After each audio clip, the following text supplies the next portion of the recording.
नर शरीर अनमोल रे प्राणी, प्रभु कृपा से पाया। ऐसा पूरा भागवत जी में पूरा क्रम है कि गणना किस तरह से हुई, सेकंड कैसे बना, 60 सेकंड का 1 मिनट और 60 मिनट का 1 घंटा।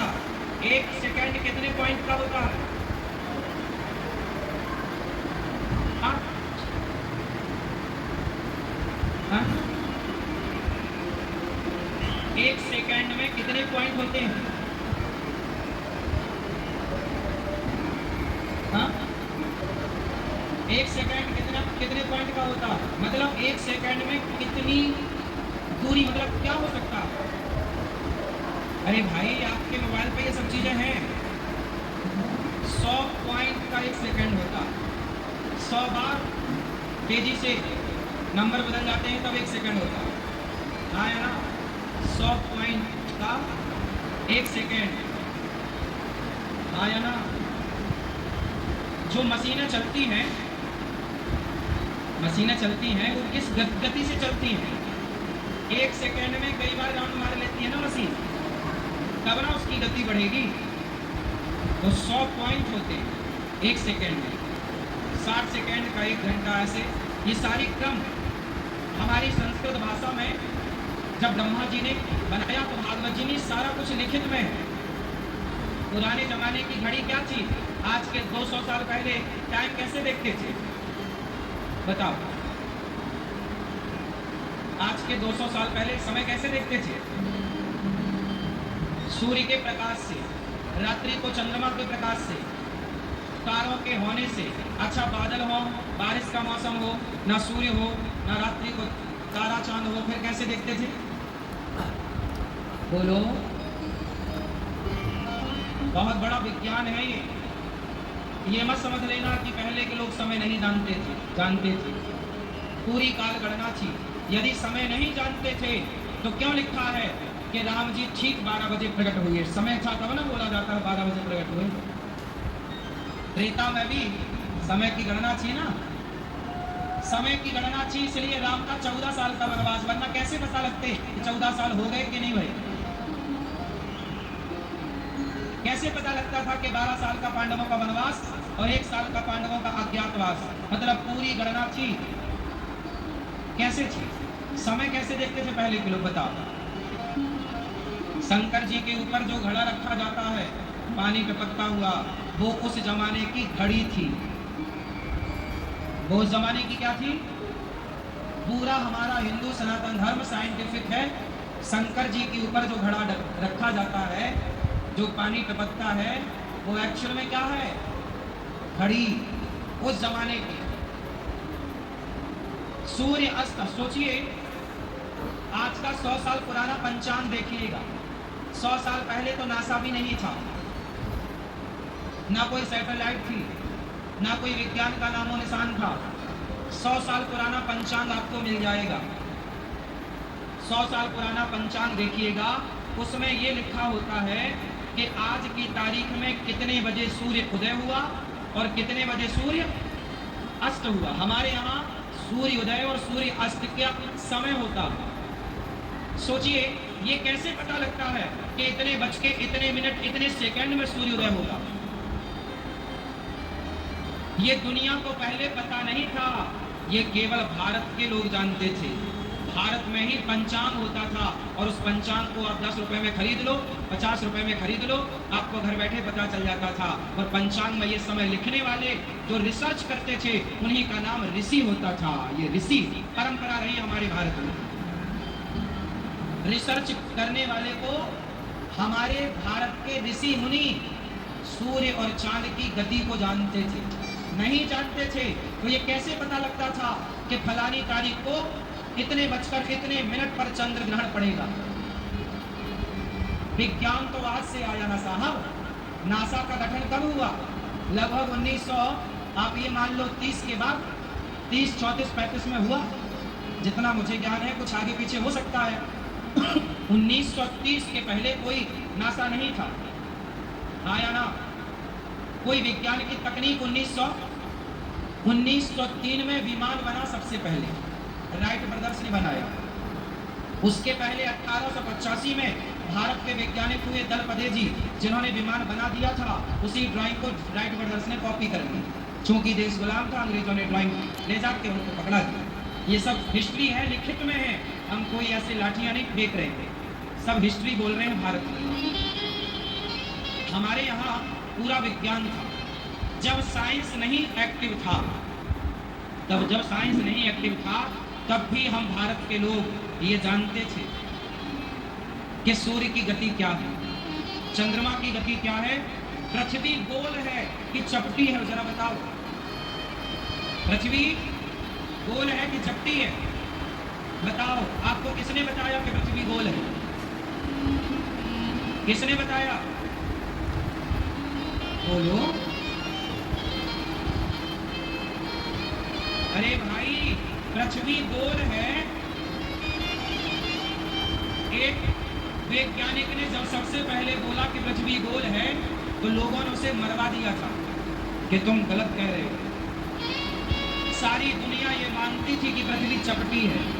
हिंदुओं के ग्रंथों को आप छोड़ दो तो सारे अन्य लोगों के धर्म की पुस्तकों में यही लिखा है कि पृथ्वी चपटी है। पता, वेद पुराणों के अतिरिक्त, हिंदुओं के अतिरिक्त सबकी पुस्तकों में, धार्मिक पुस्तकों में यही लिखा है कि पृथ्वी चपटी है।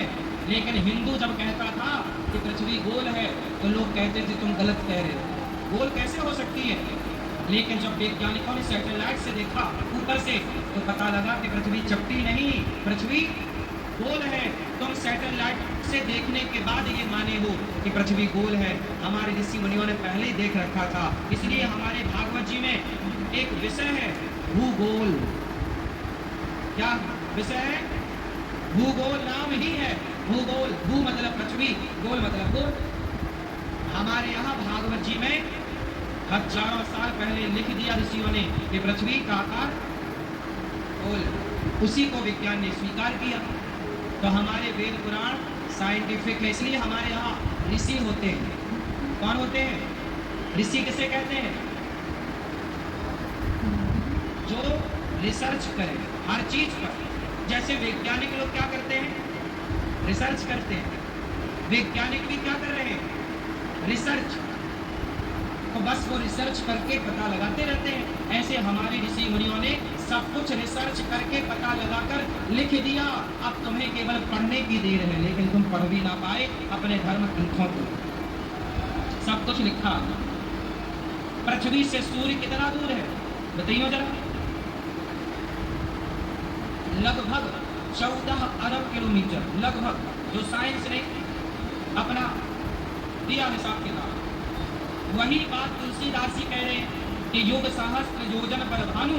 अब यहाँ योजन शब्द आया कि पृथ्वी से भानु मतलब सूर्य कितना दूर है? बोले युग सहस्त्र। अब ये 1000 युग का गणित निकाल लो कि एक युग की आयु कितनी, ऐसे फिर 1000 युग का कितना टाइम पीरियड, और उससे पृथ्वी की दूरी आपको निकल के आ जाएगी। एक लाइन में समझा दिया जो वैज्ञानिकों ने करोड़ों खर्च करके बताया। सूर्य कैसे दिखते हैं? पास से देखने में सूर्य कैसे दिखते हैं बताओ? अभी कोई विज्ञान तो वहां पहुंचा नहीं, पर विज्ञान का अनुमान है कि मधुमक्खी के छत्ते जैसा सूर्य है। सूर्य का आकार कैसा है? मधुमक्खी के छत्ते जैसा सूर्य दिखता है। ये बात विज्ञान ने कही। वेद पढ़िएगा, यही बात हमारे वेदों में लिखी है कि सूर्य कैसे है? मधुमक्खी के छत्ते जैसा। सब कुछ लिखा है, जो आप कहोगे पहले लिखा है। मेडिकल साइंस, स्त्री के पेट में बेटा है कि बेटी, ये पता लगता है कब? तीसरे महीने में। कपिल देव जी माता देवहूति को यही समझाते हैं कि जब स्त्री गर्भवती होती है तो बच्चे के पेट में तीसरे महीना ही उसका स्त्री पुरुष के चिन्ह उत्पन्न होते हैं कि ये लड़का है या लड़की। ये लिखा, अभी मैं आप कहो तो भागवत जी में बता सकता हूँ, लिखा। हजारों साल पहले कपिल देव जी ने ये बातें कह दी जो मेडिकल साइंस आज कह रहा है। कुछ नया नहीं कह रहा है कोई। बस समस्या तो ये रही कि आपको अपने धर्म ग्रंथों को पढ़ने का समय नहीं था। सूर्य की गति हमारे यहाँ 12 साल में एक उत्सव होता है भारत में। बताओ क्या? हमारे यहाँ हर 12 साल में कुंभ लगता है। 12 साल में ही कुंभ क्यों लगता है ये बताओ। अच्छा बताओ, ये कुंभ कब से लग रहा है? कब से लग रहा है? बोलो। लाखों साल से। बोलो हाँ। कब से लग रहा है? लाखों साल से कुंभ लग रहा है। और कुंभ सबसे बड़ा विज्ञान है। 12 साल में ही कुंभ क्यों आता है? चलो बताओ। क्योंकि बृहस्पति का एक चक्कर 12 साल में पूरा होता है। बृहस्पति का एक चक्कर साइंस उठा के देखिएगा। देखिए सौरमंडल और ग्रह, कौन सा ग्रह किसकी कितने दिनों में परिक्रमा करता है, देखिए सब मिल जाएगा। जो विज्ञान आज कह रहा है कि बृहस्पति 12 साल में एक परिक्रमा पूरी करते हैं, जो आज तुमने कहा वही तो हम करते आए हैं। जब गुरु की एक परिक्रमा पूरी होती है तब एक कुंभ लगता है भारत में। देखिए कितना साइंस। बात समझ में आई? हमारे यहाँ साइंस कितना गहरा है, सबके पीछे कारण। अब क्या क्या आपको समझावे हम। भारत को अनपढ़ों का देश कह करके अंग्रेजों ने, मुगलों ने बदनाम किया है। सारी दुनिया को पढ़ाने वाला ही भारत था। आज दुनिया जो 2.5 अक्षर पढ़ पाई है वो भारत ने पढ़ाया है। एक बात और बता दूं, कोई ज्यादा बोले तो बोला करो। इंग्लैंड में सबसे पहला स्कूल कब बना? बताओ। नहीं, इंग्लैंड में सबसे पहला स्कूल बना 1812 में। पहला स्कूल बना। आप गूगल पर देखिएगा,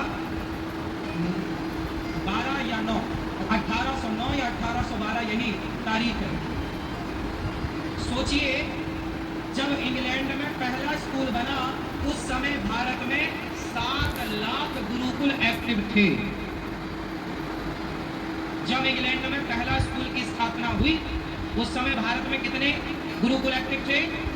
जोर से 7। अब आप बताओ कि अनपढ़ कौन है?